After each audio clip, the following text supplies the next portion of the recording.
Okay, now I'm delighted to introduce our guest speakers for today. Karen Sayer joins us from Leeds Trinity University, where she is co-director of the Leeds Centre for Victorian Studies, and Karen is going to be discussing the research into the history of disability in rural museums. And Emily Goff is project manager for Curating for Change, a lottery-funded program to tackle the underrepresentation of disabled and neurodivergent people in museums. And I must say, I'm very excited to hear from both of them, as I think they'll have lots of examples of best practice and tips which we can apply in our own museums. And with that, over to you, Karen. Thank you very much. I'm just going to share my screen, hopefully.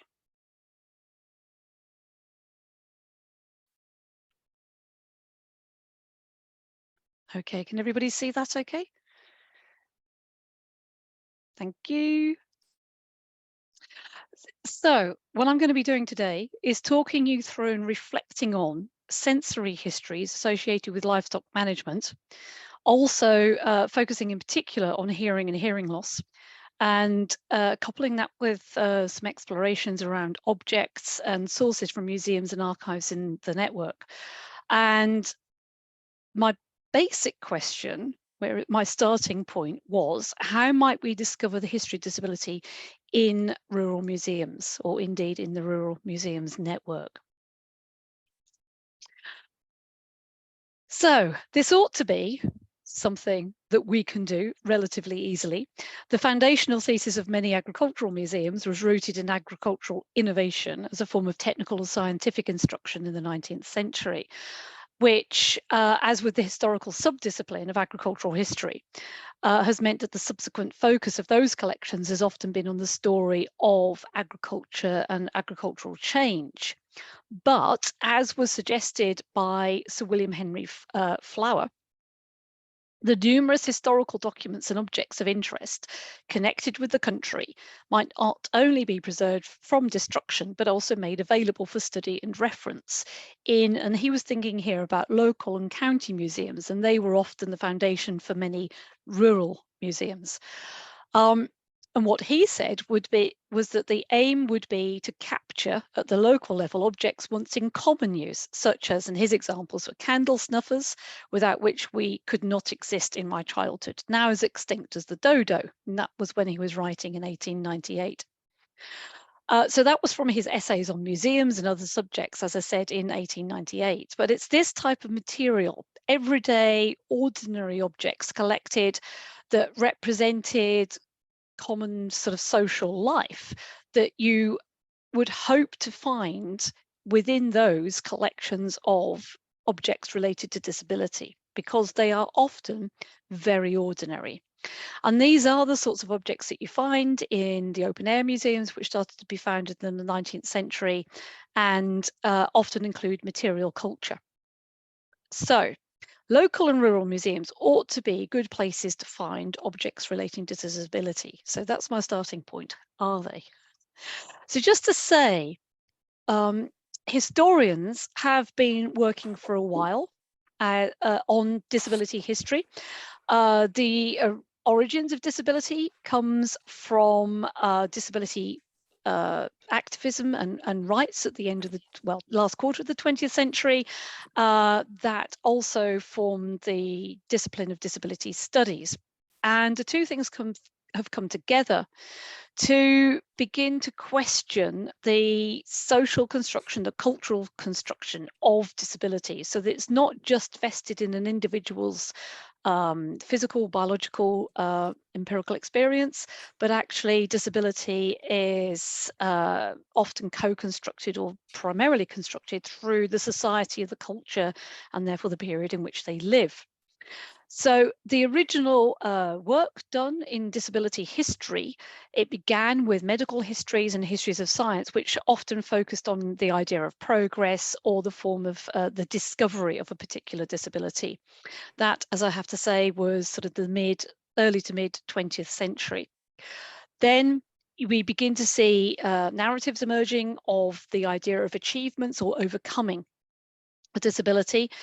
The story of overcoming is something that's dropped away now within disability history, but it is often still seen in popular representations, media representations of disability, and is definitely something to be critiqued and looked out for. So as I said, the dominant form is now social and cultural history of disability, and it's aligned to disability activism that emerged in the late 20th century. And the histories focus on the institutions, policies, laws, etc., that shape the disability. We have social histories, histories of ideas across a wide range of place and time.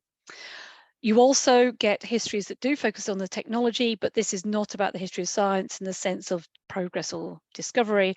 It's more about the way in which scientific instruments and technologies help to construct ideas about disability, or indeed just construct disability.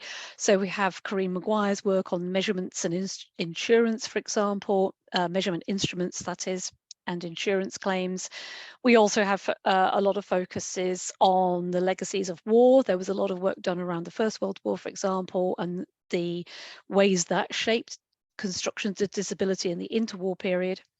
And you also get histories focusing on specific industries. So you have Turner and Blackie on coal mining, for example, or specific categories. So you have Goodday and Sayer. So that's the Sayer that I am here, to do with histories of hearing loss. You also have McDonough, a different Goodday, and Stainton on intellectual disability, for example, and plenty more. So historians are asking questions about how best to study this history.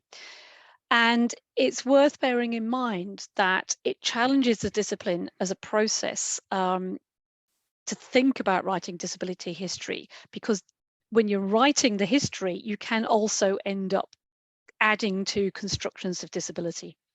And we can see this in the archival work that we do.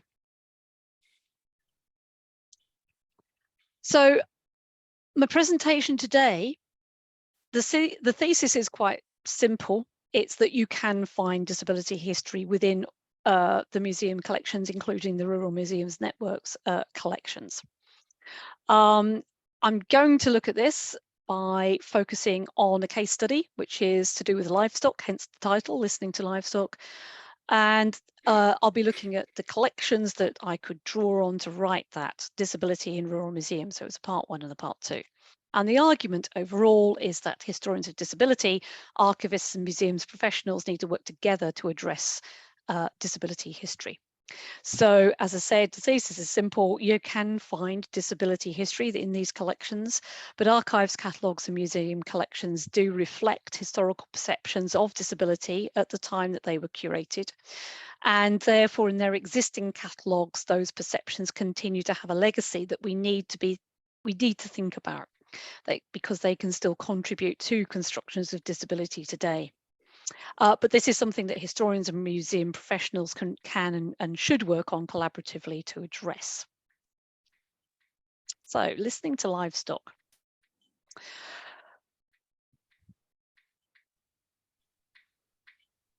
I'm starting with a quote here from the rather wonderful Adrian Bell, who wrote Appleacre in 1942.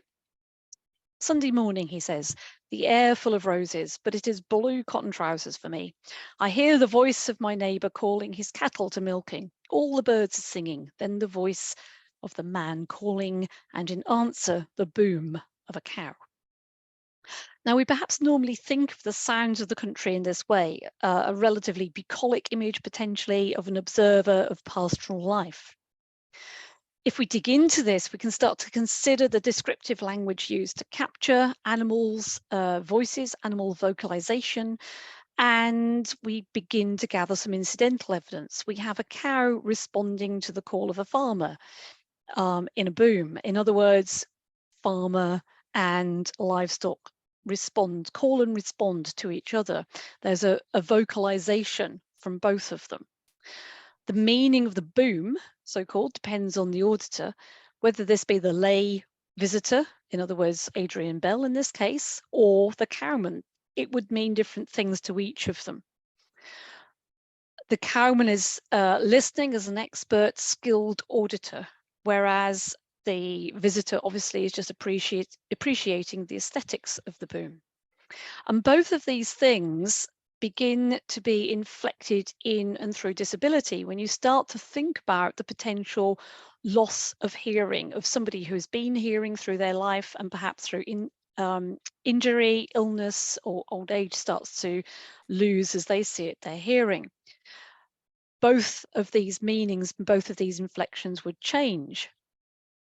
The importance of listening as a skilled stockman was highlighted very clearly in the Bramble inquiry in 1967. Now, that inquiry was set up following Ruth Harrison's book, Animal Machines, which started to look at factory farming. And they specifically picked out some of the important aspects of listening to livestock. So the importance of the skill. A key skill in livestock management included listening to the animals to get a sense of their needs, their welfare, their health. An animal that was not breathing properly could be showing symptoms of disease. An animal that was not breathing properly could be showing symptoms of disease. An animal's calls could indicate distress. They could be thirsty, they could be uncomfortable, they could be trapped, they could be lost. In other words, listening is really important to somebody who's a livestockman. They talk about chickens, for example. The species has a great number of different innate sounds or groups of sounds, each with a definite meaning in the social organization. Although the characteristics of these vocal expressions vary with races and individuals, they're sufficiently general to serve for effective communication between various types of chickens. Some sounds voice contact with the flock and aid in finding members. Some attract others to food which has just been found. Some alert to possible danger from the ground and air, as well as warning of such dangers by the graduation of sound. Some sounds indicate general excitement, others guard against annoyance, and still others serve as communication within the rank order. There's also vocal interaction between the cock and hen while choosing the nesting place, and so on. So it's really important, according to ethologists who start to study this in the mid-20th century, that the stockman be able to listen to and understand these different vocalizations. But it was also entirely possible for a stockman or a farmer or other agricultural worker to lose their hearing. From the 1970s, in other words, from around about the same time as you have the Bramble inquiry, the industry has been working to reduce noise exposure for farmers and others working in agriculture who are vulnerable to noise-induced hearing loss. And this includes noise from farm machinery, i.e. noise specific to the industry. So, for example, driving tractors and combine harvesters all day can result in occupational hearing loss because of the constancy of loud sound, or sudden sound can also cause hearing loss. So you can see some details there to do with the number of decibels implicated in each of these devices. And from the 1970s, there was a focus on the safety of tractors, involving the introduction from 1974 of what they called Q, or quiet cabs. And I'm sure that some of you will have quiet cabs in your collections, and you probably wouldn't realise that they've been introduced to try and manage the adverse impacts of a noisy tractor. But the focus on quantification has led agricultural workers to be able to test, or their employers to test the amount of sound, and to then claim compensation through legislation and insurance claims. So I should point out here, by the way, that 1 in 6 people in the UK do have some degree of hearing loss in one or both ears. Hearing loss can vary. There's a huge range of different types of hearing loss in terms of frequency, decibels, unilateral, bilateral, and also in causes. But noise, the impact of noise and noisiness is one of the causes. And you can see this reflected in the industry, the tensions around this reflected in the industry. So you've seen a couple of images already, and they've largely come from farmer and stock breeder. And we have a cartoon here highlighting the complexity of this for agricultural workers.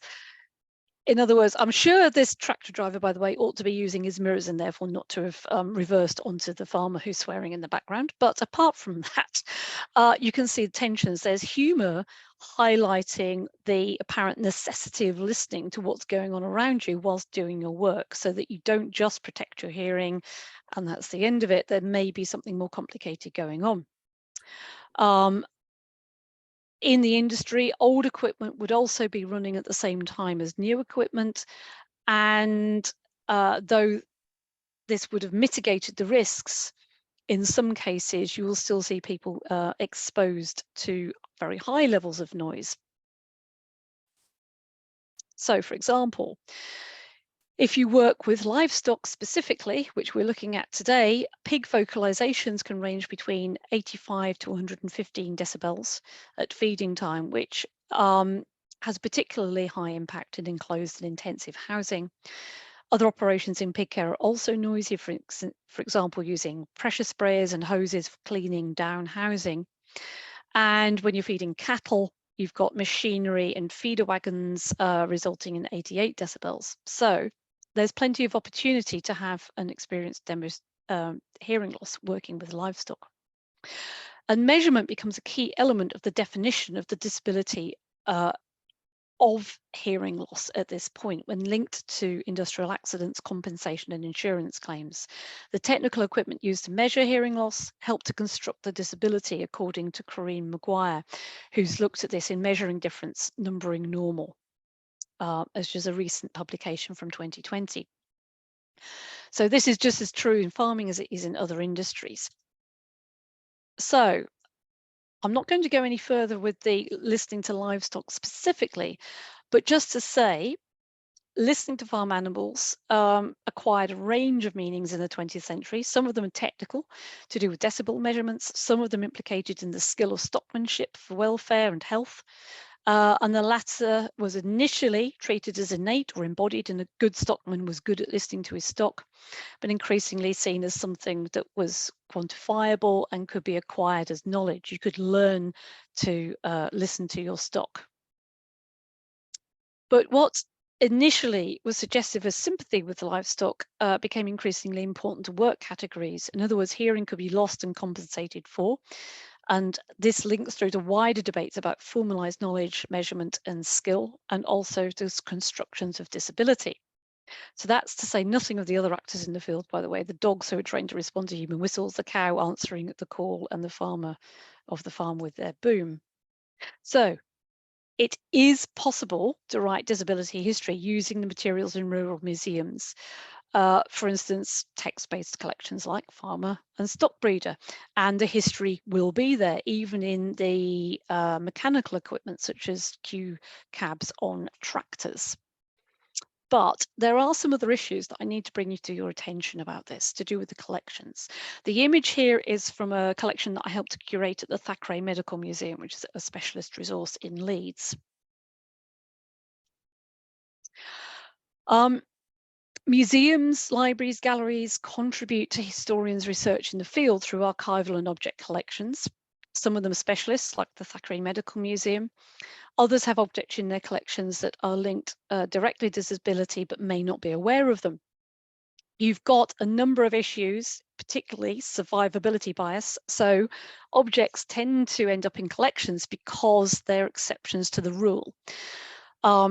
They're collected in pristine condition, for example, because they're examples of stock from manufacturers, or they are the ones that have not been used.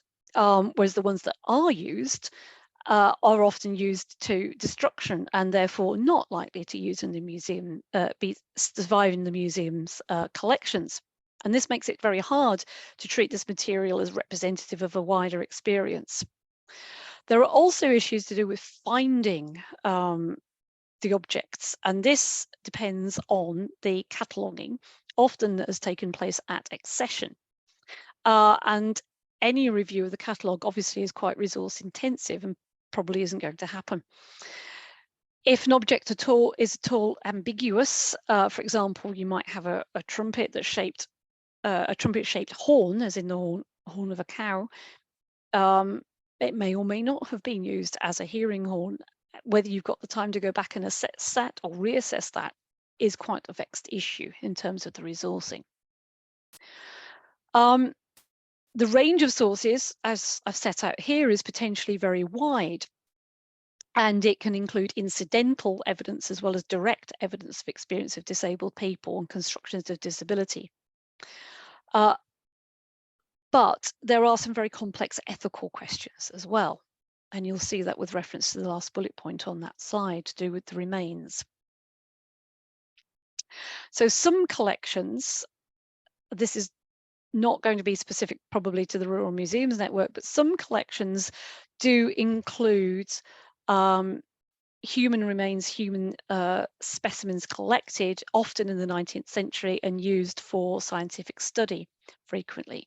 And Flower, just to go back to Flower, Essays on Museums and Other Subjects, he talks about this. He talks about the setup of the Hunterian Museum and a collection formed by Mr. Joseph Toynbee in terms of audiological impacts and effects and bodily elements collected for that. As I say, this is not something that's going to be key to the Rural Museums Network, but it is worth bearing in mind in terms of any veterinary medical materials. Some specimens of livestock were collected because they were considered to be particularly interesting in terms of congenital abnormalities as they were seen at the time, or disease, evidence of disease, and so on. So it is possible that those sorts of materials could have been collected and could be in your back catalogues. So in terms of the other types of materials, constructions of disability start to come through and start to appear in the catalogues themselves. Local, county, rural, and even national museums have objects that have been collected and catalogued a long time ago. And as I've said, they may lack the resources to revise those catalogues, or they may not have the resources to revise them in consultation with disability experts. But there are legacies in terms of the construction of disability in these old catalogues and historic cataloguing practices that can continue to construct and represent disability according to the dominant perceptions at the point of accession, and they can come through and be reinforced in the present. So, for example, I've taken something from Merle's catalogue here, and Ollie is aware of this one now, talking about the deaf and dumb. So we have somebody who was a stonemason, a Mr. Herbert King. He was 67 years old when he died, apparently. On the whole, most of this catalogue entry focuses on the fact of this piece of stone, but it's also flagged that he was deaf and almost dumb. In other words, it's picking up on a very old phrase where deafness was associated as innately to do with dumbness. And this is now considered to be extremely offensive within the deaf community. So given the focus of the museum and its collection practices in the mid-1950s, there's more in the entry on the stone, as I said, than the subject himself. But of the subject himself, what we can see is a phrase that captures quite incidentally the construction of deafness in the period, but which somebody who is deaf now would find to be quite repugnant. I also went to look at a few others. We have the Lynn Museum in this case, and again we see this reference to somebody who's referred to here as a deaf and dumb worker. In terms of saddlery and saddle stitching. So they've been working making these objects at this point at a place called Roses. What's highlighted is that he is referred to as a dummy, brackets, deaf and dumb worker at Roses. And the Food Museum is my third and final example from dipping into the catalogues. The Food Museum's catalogue reveals someone who's writing up sermons for somebody called C.R. Freeman, a deaf parishioner in the mid-19th century. In the Victorian period, it was thought vital that deaf parishioners should be able to access church services, and there were there was quite expensive specialist equipment that could be bought and fitted into the pulpit and pews. But what we see here is really interesting evidence of somebody opting for a much cheaper and simpler solution of simply writing up the sermons and then presumably handing them over to this individual. So this represents a deaf individual being, in a sense, looked after by their community. The two other catalogues show the sort of work that was being undertaken in rural areas by disabled people. So there are resources available in rural museums collections that we can turn to. It's just that the archives and museum collections catalogues capture historical perceptions of disability when accessioned, which means that they also offer us evidence of disabled subjects' experiences at the time of accession. In other words, the culture constructing and surrounding disability at the point when the objects were collected, contributing to those people's experiences at that point in time. And they also operate as current catalogues and therefore continue potentially to contribute to constructions of disability for disabled subjects. So, to conclude, disability studies have started to focus on disability in museums. Representation of disability, history, and disability on display is often linked to specific disabilities. The accessibility of museum displays is often linked to legal requirements about compliance and guidance about discrimination. And we have disability studies collection there, for example, 10 years ago to do with blindness. But archives, catalogues and museum collections also reflect historical perceptions of disability. In their existing catalogues, these perceptions continue to have a legacy. In other words, they still contribute to constructions of disability. So it's crucial to curate for disability at the level of the collection. In other words, to unearth the constructions of disability captured by accession and collections practices in the past, and also to reread and rewrite the catalogues to make disabled actors and their complex histories accessible and non-discriminatory. Historians and museum professionals can and should work collaboratively to address this. And that's the end of my presentation. Thank you very much. Thank you, Karen. Fascinating. I'm certainly personally inspired to scour my own archive catalogue now with a fresh eye to tease out these more hidden histories. And I think you make a very interesting point about working collaboratively on the collection side. I mean, to draw on our own example, we're currently working on this massive redevelopment project, and we're working in partnership with the local disability access panel. But so far, interaction has been 100% about the facilities, about making our museum physically and intellectually accessible. At no point has it occurred to us that there might be a role in the exhibition development and the collections interpretation. So thank you very much for that. We're going to pivot in what we do. I saw a hand raised. If anyone has a question for Karen, raise your hand or pop it in the chat.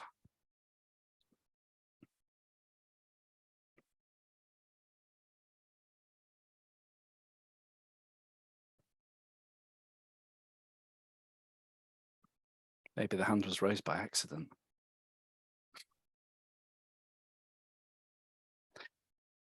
Oh, well, okay. Well, we'll press on, but if anyone would like to ask Karen questions, do please pop it in the chat and we'll come back to it at the end.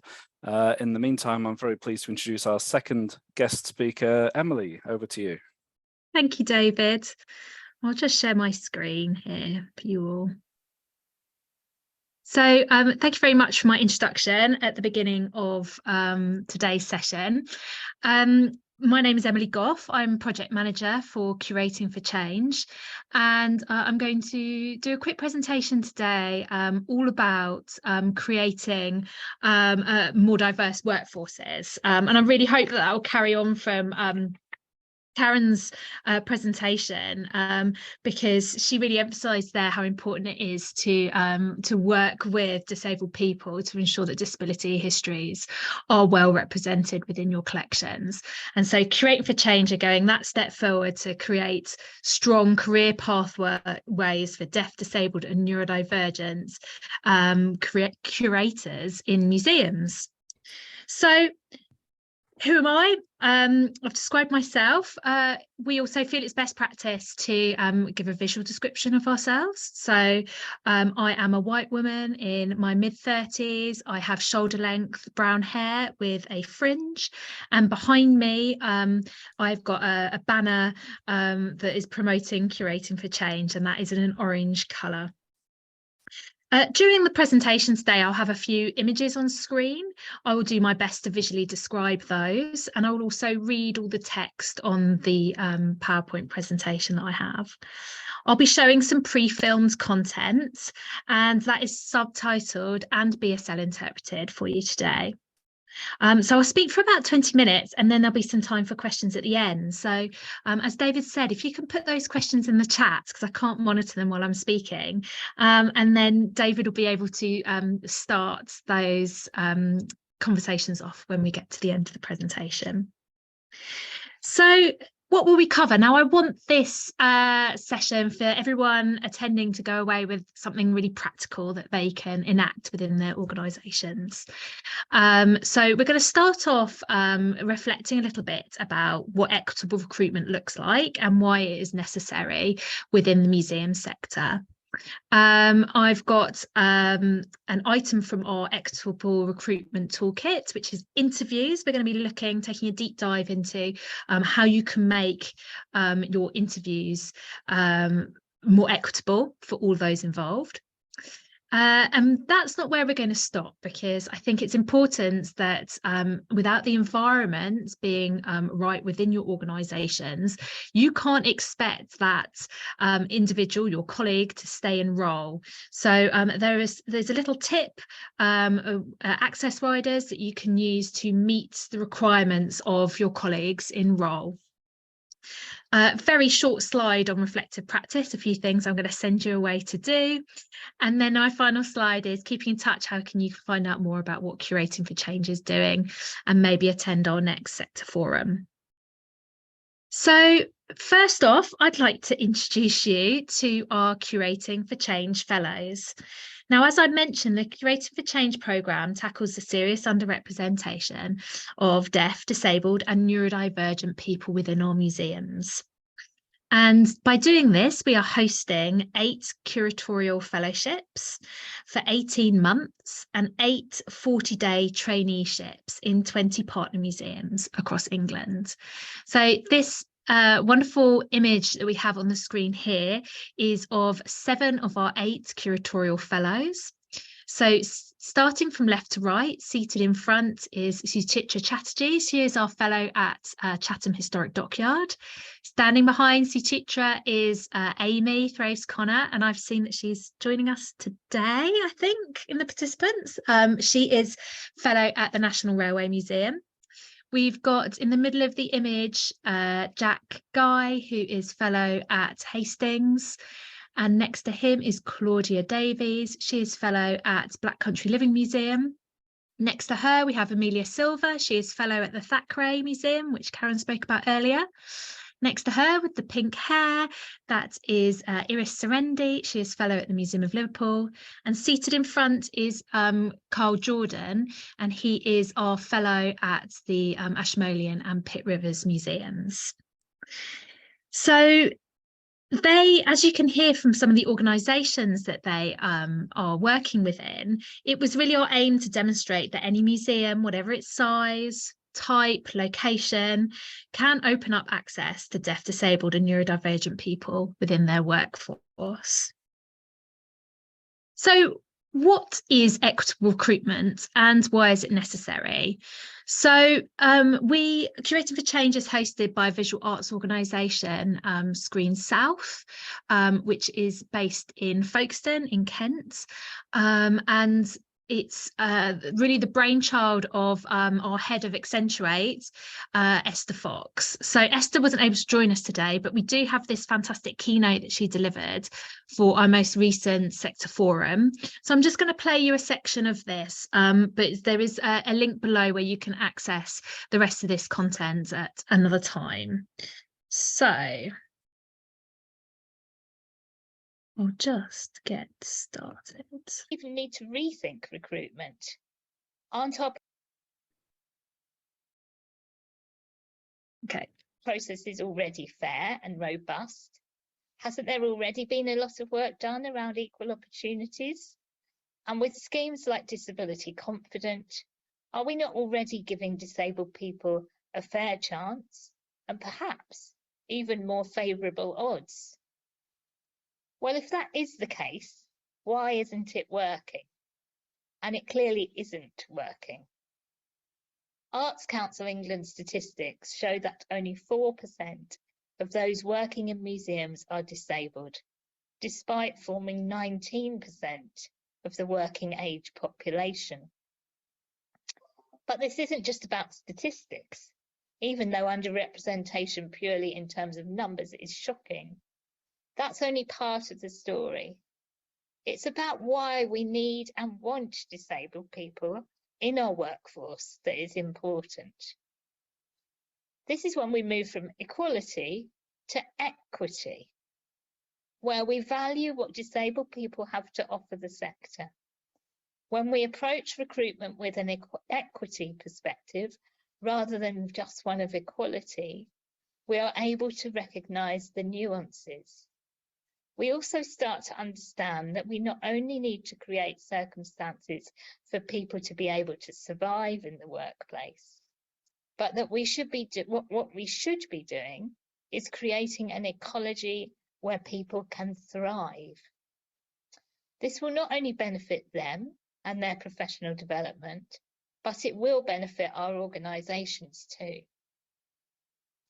We believe underrepresentation isn't just a problem for disabled people themselves, but for the museum and heritage sector as a whole. This hinders it from telling authentic disability history stories with insights from the inside. It also makes it more difficult for museums, even if committed to access, to properly understand practical barriers for its visitors. This is why we need to tackle the recruitment problem, as this will mean it will be possible for us to create a more diverse workforce. This is essential for museums to remain responsive, innovative, and relevant for themselves and their communities. We saw the need for this responsive Great, thank you. Sorry, I won't play it all because hopefully that will be an incentive for you all to have a look at that content on our website. So I really wanted to make this presentation today as practical as possible. So Esther gave a really compelling case about why it is essential for us to create opportunities for deaf, disabled and neurodivergent individuals within your museum workforces. So here is some change you can make now, and I'll be talking mainly about the process that you take to interviewing new members of staff. Our toolkit for equitable recruitment, We Are Not All the Same, actually charts the whole recruitment process. So you can go back and have a look at our recommendations for role descriptions, application process, and types of applications that we accepted for this role. But for this presentation, I'm just going to have a look at interviews. So we gave all of our fellows and our trainees the option for a remote interview. So that was done via Zoom. We sent them the interview questions 1 week in advance. We asked about access requirements, and we went further. We sort of provided examples of what this might include. So that could be that we would pay for travel expenses to attend interview in person. We provided detailed feedback on their interview performance, and we really focused that on the knowledge and understanding and experience that they brought to the interview. We didn't look at qualifications. We recognised that lots of people would have non-linear routes into the profession. And quite importantly, we provided disability equality training to all the interview panel members.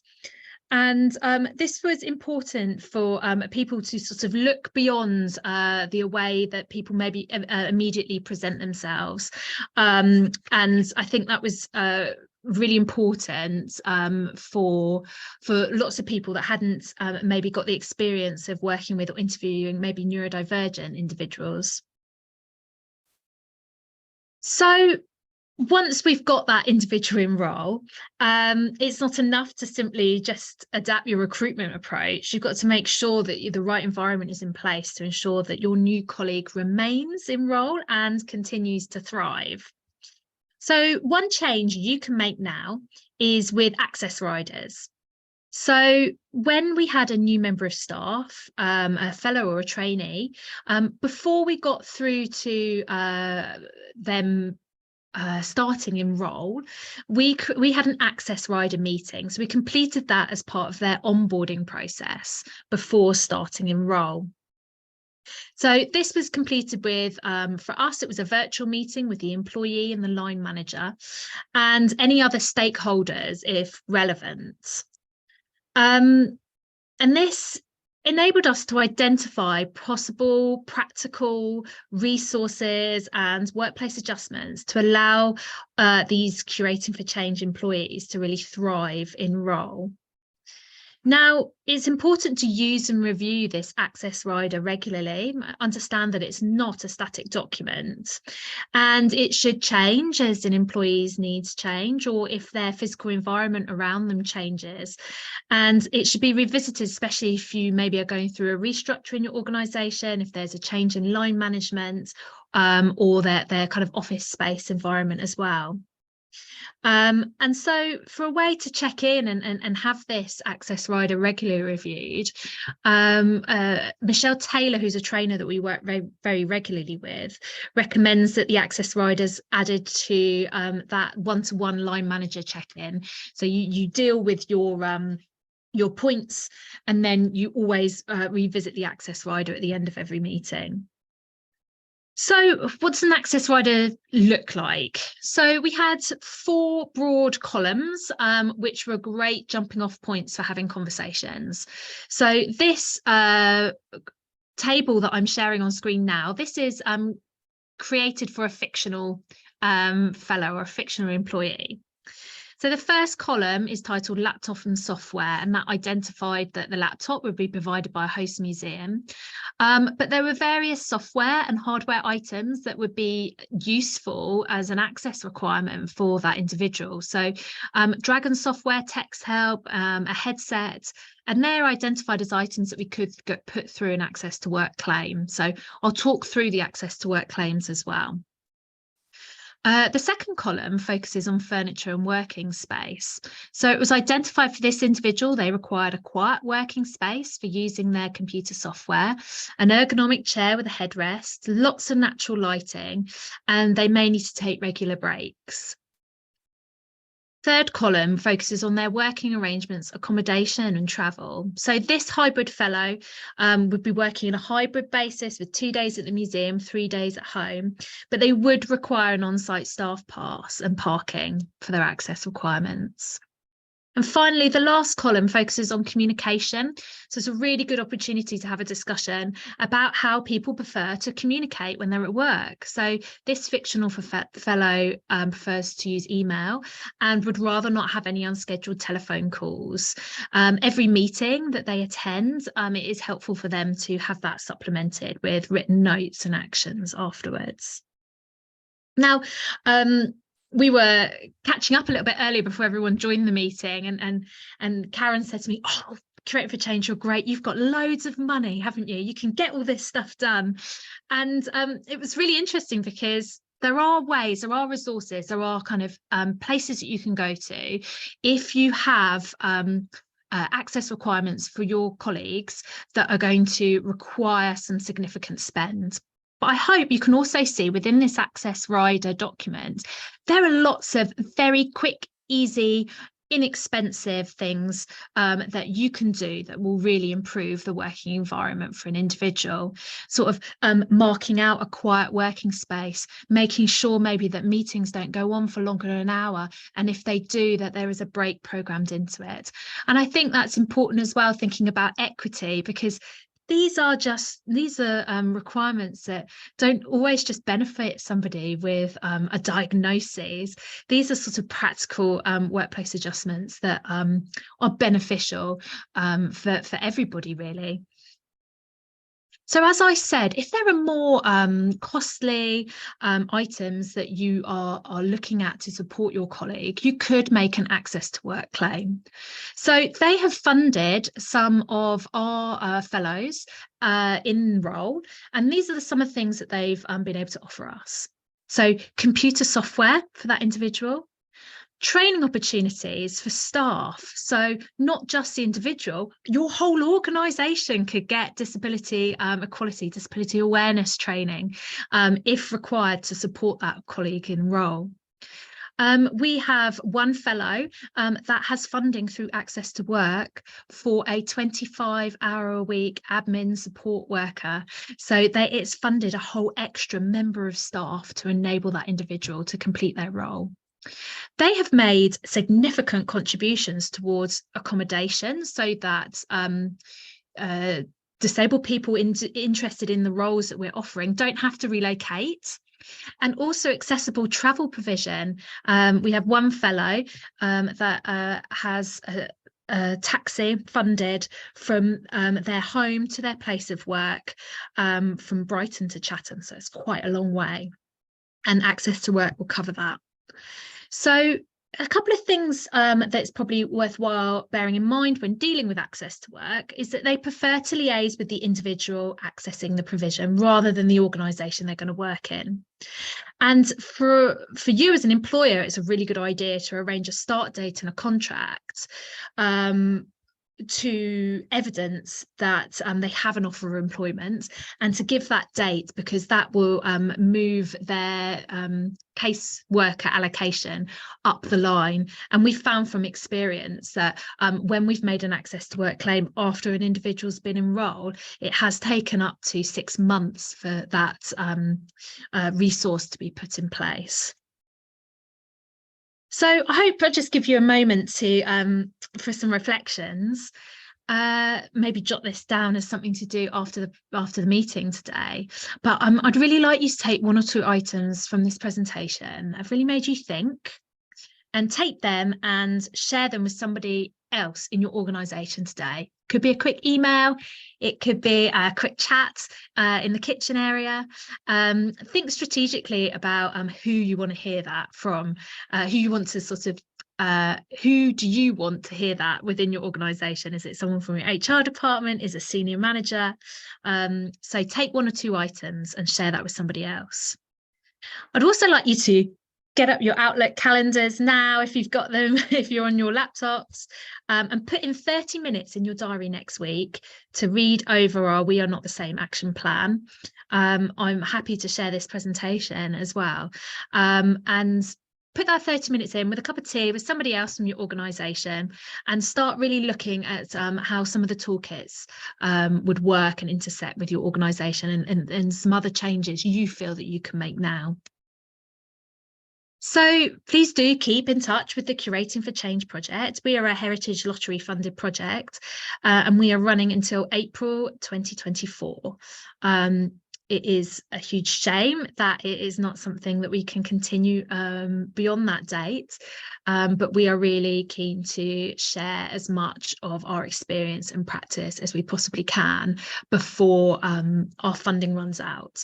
So we offer sector forums at regular points throughout the year. We've just held one in April, and that was part 1. Our part 2 for that forum is happening on Wednesday the 14th of June. 11 till 12:30, and we're going to be focusing on individuals thriving in their museum careers. So we're going to look at staff networks, and we're going to also think about mentoring to ensure that we move deaf, disabled and neurodivergent individuals from early career professionals, like some of our fellows and trainees, into leadership roles within organisations to really affect that change. So I will share a link in the chat of how you can book into our sector forum. If you haven't seen our first one, don't worry, we filmed all that content and that will be going up on our website towards the end of May. So you will be able to watch part 1 before coming along to part 2. Curatingforchange.org is our website. cfc@accentuateuk.org is my email, and so you'll come through to me, and follow us on Twitter for the sort of most up-to-date activity.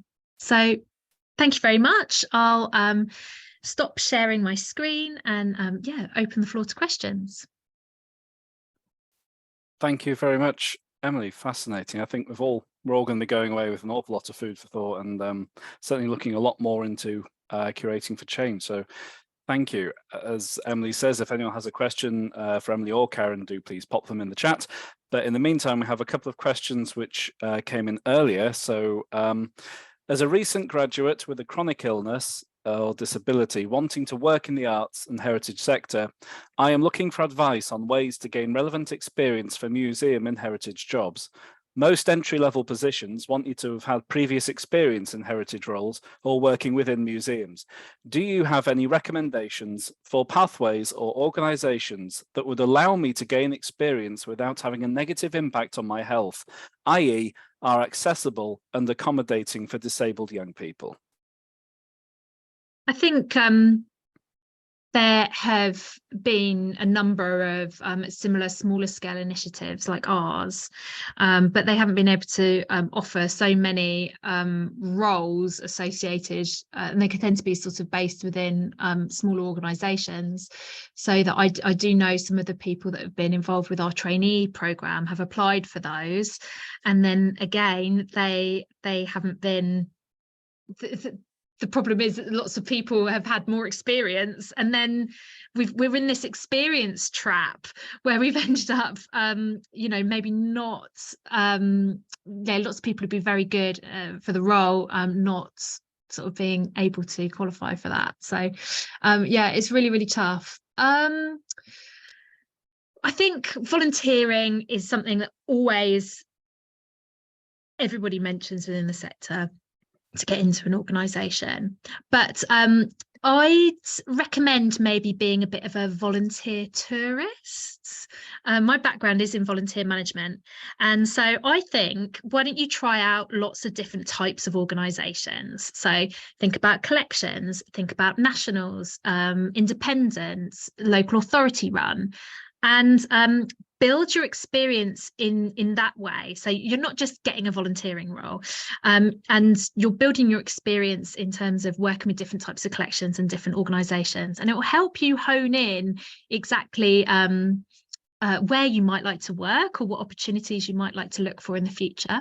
Think about curatorial, think about visitor engagement, think about learning, and those experiences will help you build a knowledge of maybe what pathways are best suited for you and your individual requirements in terms of sort of energy levels or anything like that. So I'd recommend being, yeah, a bit of a volunteer tourist and trying out lots of different roles. Also, people were getting really apt at creating a really diverse range of volunteering roles. So you can volunteer from home, you can volunteer on site, you can do short-term, long-term placements, project-based work. So for some of the museum staff on this network, I don't know whether some of you have heard of the Heritage Volunteering Group, but that's a professional network for individuals who are volunteer managers. But it might also be a good idea to have a look on their website, because quite often new volunteer roles at some organisations are part of that will be advertised on there, and that's national. So great, thank you.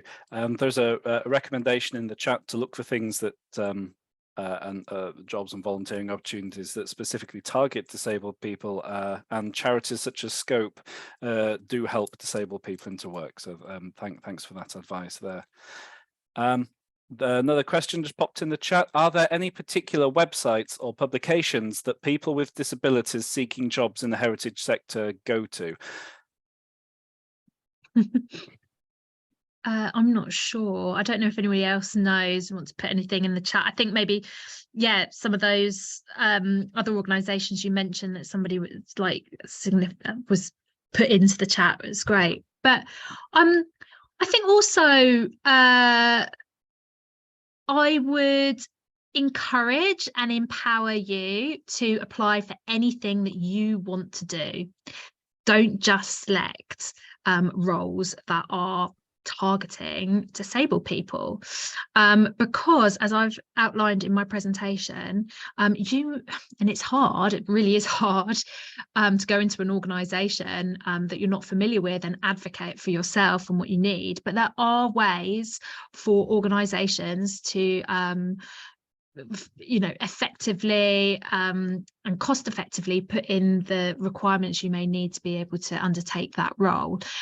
So if you bring with you an access rider and say I can do this, but these are some of the adjustments I need.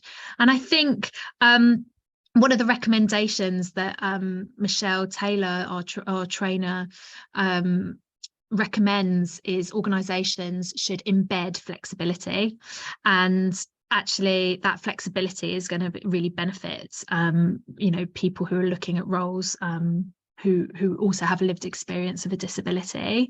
So if there's an option for you to go along with somebody else and say we're going to job share this, or so lots of different options that you could put on the table to say there is absolutely no reason why you can't employ me in this role.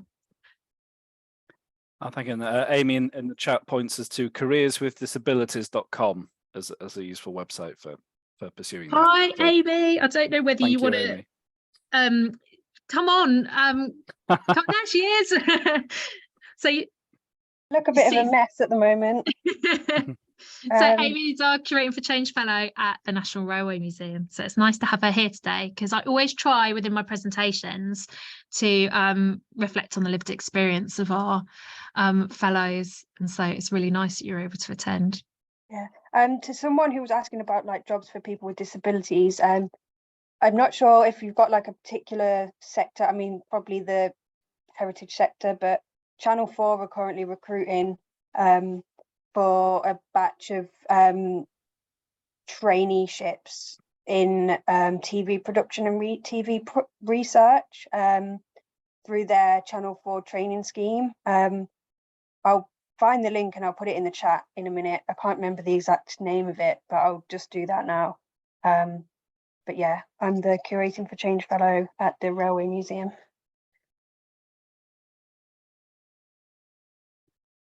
Great, thank you. We do have another question that came in earlier, which I don't know, maybe Karen would like to come in on this one as well. How have you balanced representing diverse audiences in your collections with supporting their needs in your physical space?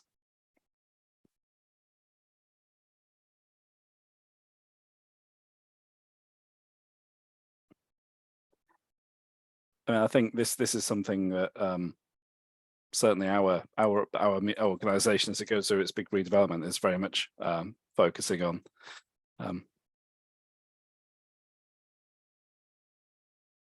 It is okay if nobody has a particular answer. Yeah, I don't one. really do physical space in the museums. I'm talking more about the cataloguing.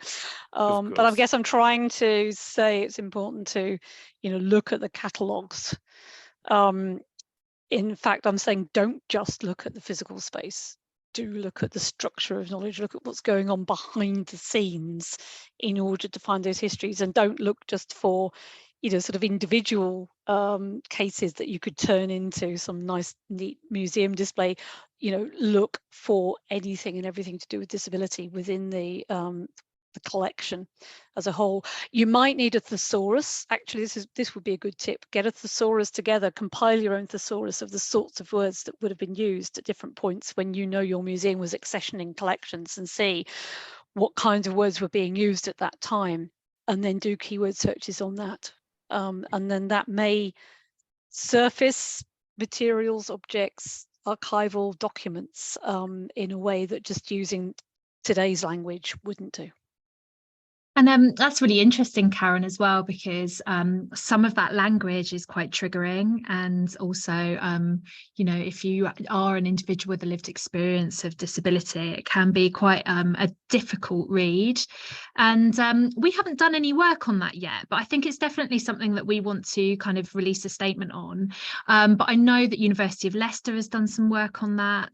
And also the Imperial War Museums have a guidance related to some of their difficult content that you will be seeing and uncovering when you put in certain keywords. So yes, that's exactly, I think that's exactly what I was trying to say, is that, you know, that language, it's still constructing disability, so it still would be, it would feel extremely uncomfortable for many people to read those words. Equally, the challenge is that you know, if you're going to find that material in those collections, you are probably going to have to use those words. So it's challenging, really challenging work, and that's where, you know, curators and disability activists and disability historians can work together, I think, quite usefully to make a difference. And that's one of our aims of the Curating for Change project, is we are creating our own online catalogue using, you know, reframing terminology, reframing those collections databases and the narratives that go alongside those as well. So hopefully by April 24, we'll have a really rich disability history collections database spanning 20 different museum collections across England. So that's something to look forward to, and hopefully a really usful resource. And yeah, that's a nice start. There was a really interesting thread recently. I don't know whether you are part of the archives email list, but they were talking about challenging terminology fields and things like that. And there is some conversation to be had around, you know, whether or not it is still appropriate to keep some of that challenging content, or whether we actively tackle and reframe it and not keep the historical definitions as well. So there's still a lot of work and discussion. Yeah, I mean, that's again what I was, and I suppose what I was trying to get at is that you've got two things going on there, one of which is the challenging language, which is not what you would, absolutely not what you would want now, but at the same time, if you completely remove it, then you're actually losing evidence about the history of people with disabilities in the period when that accessioning was happening, because you've got cultural historical evidence there of what it was like for people with various disabilities at that point in time, so say in the mid-1950s. So if you fully edit it out and take it away altogether, you've erased some of the cultural evidence about the experience of the history of disability at that point in time. So that's what's really difficult, and that's why when you're writing disability history, you have to be very aware of the fact that you're potentially constructing disability at the same time as writing about the history of disability, because of its cultural, socio-cultural constructed nature. Amy, I don't know if you had any reflections on this. I don't know whether you were involved in some of the conversations we've been having. I just put the thing that I was referring to in the chat about the buried in the footnotes document. It's a research like that Leicester did, I think in the late 90s or something, and they had like a list of 10 words that they used to search catalogue like museum collections, and obviously some of those words like are not necessarily what we would use today, but that's what so at the museum, at the Railway Museum, we have a lot of students come in and on placements and stuff, and we have quite a lot of public history students come in, and you know, I say to them, like, don't be afraid to like use bad words when you're searching in the collection and things, because I think like you have to think that the Railway Museum it moved to York in the 1970s, but it was like the Transport Museum at Clapham before then, and a lot of museums are like 100 years old. or more. So like don't be afraid to feel like you can't use those words, because actually by not using the words you're going to miss out on a lot of stuff probably. Yeah, exactly. Yeah. So I suppose it's like getting the balance between using those words for research and then actually making people aware that this exists, because if we don't find out about this stuff, people don't know it's out there. So and it's not in the collection. But like you said, Emily, like we're trying to put together a database of objects and things, and even as a group of 8 disabled fellows, like we can't necessarily agree on the right way to say things and the wrong way to say things. So I think like this idea of there being a correct way of labeling things or a correct way of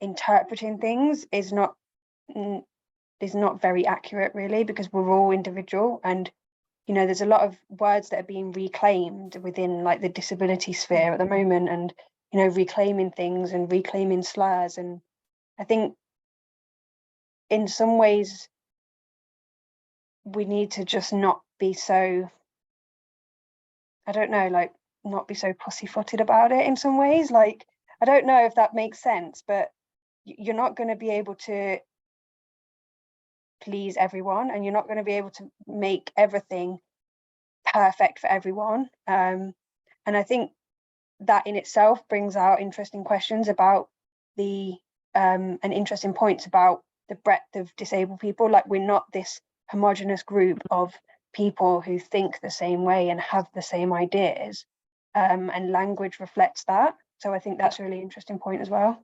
Yeah, absolutely. And it gets even more complicated when you start trying to look at other sort of intersections then as well around. And even different age groups and different nationalities. I mean, I've got an American friend who's a wheelchair user, and the way she speaks about herself is very different to the way that I'm comfortable speaking about myself. So even we're in the same generation, you know, we're only 2 years in difference in age, but we were brought up in different parts of the world and we have different backgrounds. So I think this idea of there being a homogenous language for disabled people, like it's just not accurate. Yeah, absolutely. And recognizing that is an important point, I think. Yeah, definitely.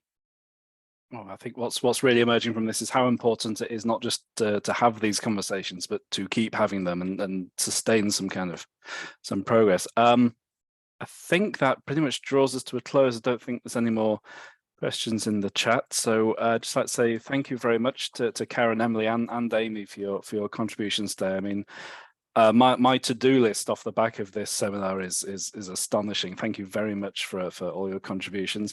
I think this is the last in our series of spring seminars, but we do hope you'll all join us in the autumn. And meantime, thank you very much, and goodbye.